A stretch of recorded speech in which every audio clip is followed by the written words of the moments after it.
What's up guys, my name is Sulky Soul and today I'm going to share a really simple flying machine elevator that I designed for my map room.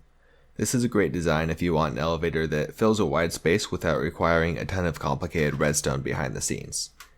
As you can see, I used it in my map room to help me get a closer look at different sections of the map, but I could also see it working really well in a skyscraper type of build where the elevator sits up against a glass wall and looks out over a city or something of that nature. So let me show you guys how this works real quick, and then I'll swap over to a single player world and show you all the components I have hidden behind the walls. You can send the elevator up to 2 different heights, and this lever controls which height you end up at. You can definitely tweak the design slightly to have more than 2 stops. You'll just need more than one of these levers to control it in that case. Once you selected the height you're looking for, just press this button and ride up to where you're going. At this point you can either hit a button from here and ride back down, or in case you fall off, I like to have this button at the bottom to call it down from anywhere. Super simple stuff.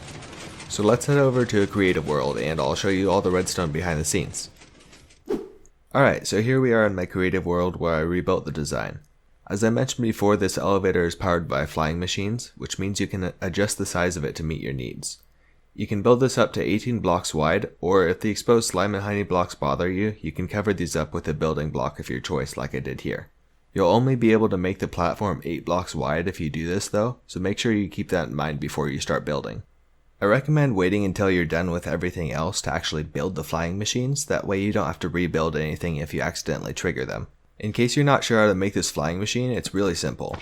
All you have to do is place 2 slime blocks right here, and then next to them a sticky piston facing up with an observer facing down right below that, 2 slime blocks on top of that, and then the same on the other side, just reversed. So the observer will be facing up and the sticky piston will be facing down here, and that's all there is to it.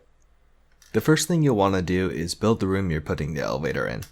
Make sure you have some kind of block on either side of the elevator that won't stick to slime blocks.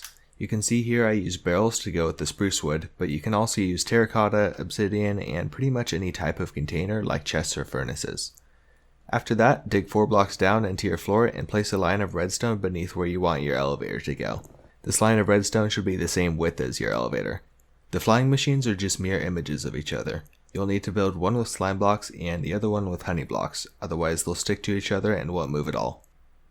The rest of the redstone for this is a little bulky, but it's extremely simple.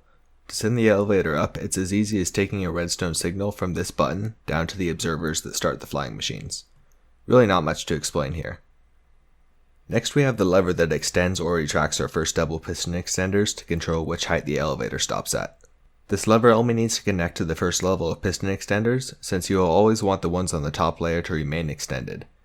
You can see here that rather than simply wiring the lever straight to these double piston extenders, it sends a 1-tick pulse to move this redstone block. This is so you can still send a signal to these pistons with the second button, even if the lever is powered on. It's important that these 2 repeaters aren't the same distance away from the observer, so that the observer is able to detect a change in signal strength. The second button here sends the elevator back down to ground level. The button sends 2 pulses through the observers, causing the piston extenders to either extend or retract, then return to their original position. You can also do what I've done here and put in another button near the top so that you can send the elevator back down from the top level as well. With this part, keep in mind you also have to include enough delay between the bottom and top level so the bottom piston can retract before the flying machine passes it. In my case, I built the 2 levels 7 blocks apart, and I have the top piston extender activate 6 ticks after the bottom one.